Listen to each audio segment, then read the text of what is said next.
বরিশালে মেডিকেলে আগুন, 2 জন রোগীর মৃত্যু। কালকিনিতে আতশবাজি বিস্ফোরণে স্কুল ছাত্র গুরুতর আহত। বরিশালে শেখ মুজিবের জন্মদিনের কেক রেখে পালালেন আওয়ামী লীগ নেতাকর্মীরা। বরিশালে হানিফ পরিবহনের 21 যাত্রীর বাড়তি ভাড়া ফিরিয়ে দিলেন ম্যাজিস্ট্রেট। কুয়াকাটা পৌর যুবদলের সভাপতির উদ্যোগে 4000 শাড়ি বিতরণ। বরিশালে ঈদকে সামনে রেখে বেড়েছে সব ধরনের মাংসের দাম।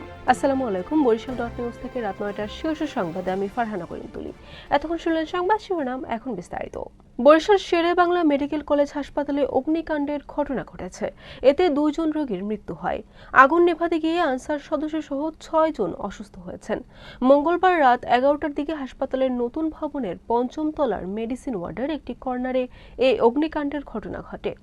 মাদারীপুরের কালকিনি পৌর দক্ষিণ কৃষ্ণনগর এলাকায় ক্লাসিক বাজি ফুটাতে গিয়ে নিরয় নামে এক স্কুল ছাত্র গুরুতর আহত হয়েছে। সে কৃষক মোহাম্মদ আলমগীর সর্দারের ছেলে। বরিশাল নগরীতে শেখ মুজিবুর রহমানের জন্মদিন পালনে কেক কাটার আয়োজন করেছিল কার্যক্রম নিষিদ্ধ আওয়ামী লীগের নেতাকর্মীরা। ঠিক সেই মুহূর্তে মোটরসাইকেলের বহর নিয়ে ঘটনাস্থলে হাজির হয় বিএনপি নেতাকর্মীরা। তাদের উপস্থিতি টের পেয়ে কেক ফেলে পালিয়ে যান আওয়ামী লীগের নেতাকর্মীরা। বরিশালে হানিফ পরিবহনের 21 যাত্রীর কাছ থেকে আদায় করা বাড়তি ভাড়া ফিরিয়ে দিয়েছেন ভ্রাম্যমাণ আদালত। একই সাথে অভিযানে অতিরিক্ত ভাড়া আদায় সহ বিভিন্ন অপরাধে 4টি পরিবহনকে অর্থদণ্ড দেওয়া হয়েছে। পবিত্র ঈদকে সামনে রেখে কুয়াকাটা পৌর যুব দলের সভাপতি সৈয়দ মোহাম্মদ ফারুক ঈদ উপহার হিসেবে 4000 নারীর মাঝে শাড়ি বিতরণ করেছেন।